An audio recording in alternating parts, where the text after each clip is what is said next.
We've all been there, right? There's been that one time when some app that you have opened doesn't necessarily allow you to zoom in, whether it be an wayland app or whether it be something like Unity, right? You just can't zoom in, and then no matter how much you increase the scaling of your display, it doesn't let you look at the small text with much more clarity either. And so in that case, you would have wished that you had a magnifier. And that is exactly what we're going to be setting up in today's video. Now, fortunately for us, Hyprland already has a magnifier functionality. All we have to do is just enable it, or rather get access to it, through a bunch of keybinds. Now those keybinds you're going to find in this section here. So make sure to open the Hyprland wiki, and in here, just scroll down in the configuring section. Make sure to scroll all the way down and click on uncommon tips and tricks. Now once you do that, you will be brought to this page, which is like so. Okay, now on this page, this section here, click on zoom and you will be brought here. Seems like there's a lot of keybinds to do something that's pretty simple, which is just zooming in and zooming out. Well, there is no need to worry. Okay, first thing that you want to do is copy this and paste it inside of your config file.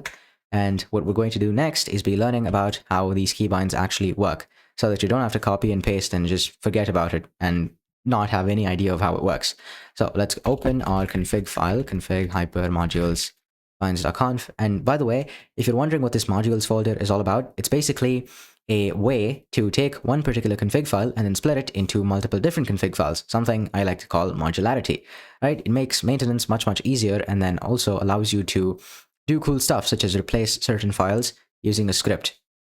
You can get a bunch of ideas as to what you can do with that. Like for example, with that you can make custom theme switchers like this one, which basically how they work is by replacing different files inside of different folders.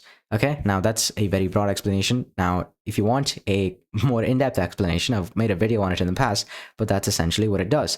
So what it does is it takes certain files, let's say Waybar, for example, okay? It takes the style.css that's in one folder and then copies it, pastes it into another folder, and then gets it to look like this, which is how I can also change the theme to whichever theme that I want, and it doesn't matter which theme, okay? The waybar always gets its colors updated according to the theme. This, along with modularity, by the way, I teach you exactly how to implement, not just copy and paste dot files and get it over with, but then actually learn how to make something like this. Okay, that's what I teach inside of Hypr Accelerator. So in this program, which is the first link in the description, I teach you exactly how you can make something like this for yourself.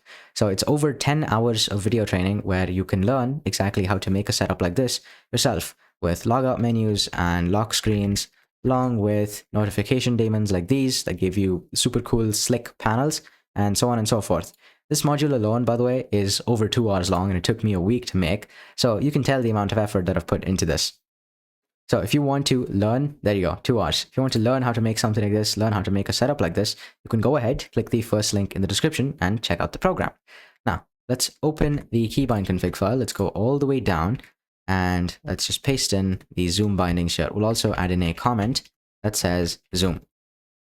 Now in here, basically, let's explain this command first, because the rest of it, well, it's just a bunch of Hyprland syntax stuff that's related to how you set up the keybind itself. Okay, now we'll go, let's just work our way like this.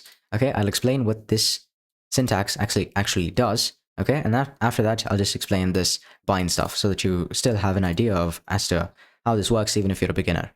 Now, basically, this $ parentheses syntax is bash syntax for execute whatever is inside of these $ parentheses.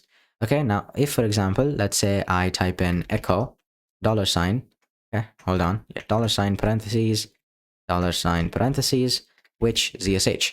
Now, this is going to give me the path of ZSH, but if you notice, if I just type in echo which ZSH, it's just going to echo which ZSH.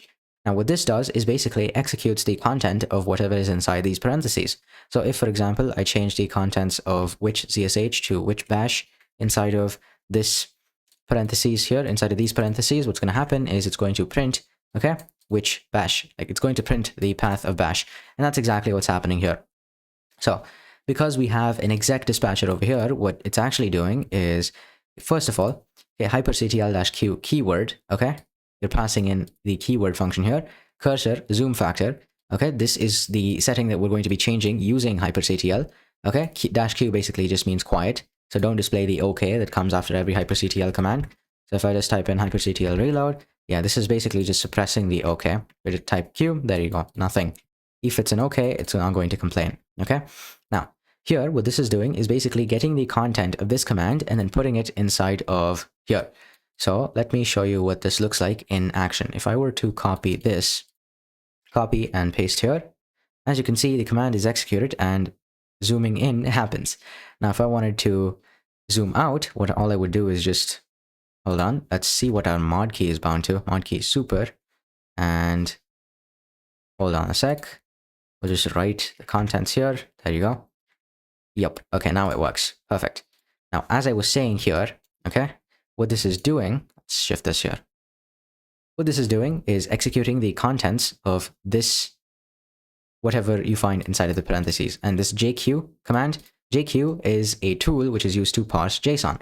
Now, if you look for this, okay, you find option, cursor, zoom factor, float 1.000, set equals true.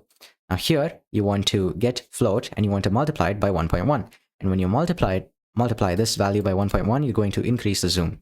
And when it comes to getting out of it, okay, when it comes to zooming out, you just do the same, but then you multiply with 0.8, I'm pretty sure that is. That is 0.9. Okay, so you multiply it with 0.9. So if it's less than 1, otherwise you end, okay? Now this basically prevents you from zooming out too much. That's it. And that is all that goes into making the zoom command work. The rest of it is basically the same command, but then just put into a different bind. Okay, so if I press mod key and then mouse down or mouse up, whichever one this is, if I just scroll up and down, as you can see, the contents of whatever's on my screen get zoomed in. Now, if I scroll back out, there you go, that works. The rest of it is basically just going to do the same, but with keyboard key binding. So if I press mod minus, it's going, or rather mod equal, it's going to zoom in, mod minus is going to zoom out. And this is same for the keyboard buttons if you have a keyboard that's wider or larger than 60%. Now this one, for mod shift, if I press mod shift up, it's just going to zoom all the way back out. It's going to set cursor zoom factor to 1. So all of this is just a reset. Yep. So if I pressed mod shift to 0, let's just zoom in a bunch here. Zoom in a bunch. If I pressed mod shift 0, it resets back to the original zoom. So just copy and paste this, put this inside of your config file, and you're going to be fine. That is how the zoom bindings work.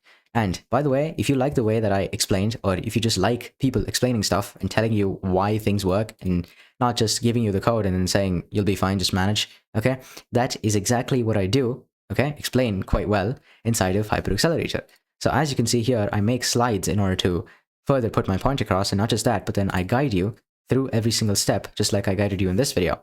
So as you can see here, this is the code part that we're going to be writing for configuring Hyperlock that you just saw, okay? And not just that, but I configure everything else that you saw right here, okay? Including this custom theme switcher, as well as this wallpaper switcher too, inside of the program. So I teach you how to configure stuff like this so that you can too choose corny wallpapers like this one. So if you want to learn how to make a custom theme switcher like this one, along with all of the other stuff that I teach in the program, go ahead, click the first link in the description and check out Hypr Accelerator. If you liked the video, hit like. If you loved it and want to see more like this in your feed, hit subscribe, and I will see you next time. Stay rising. Mwah.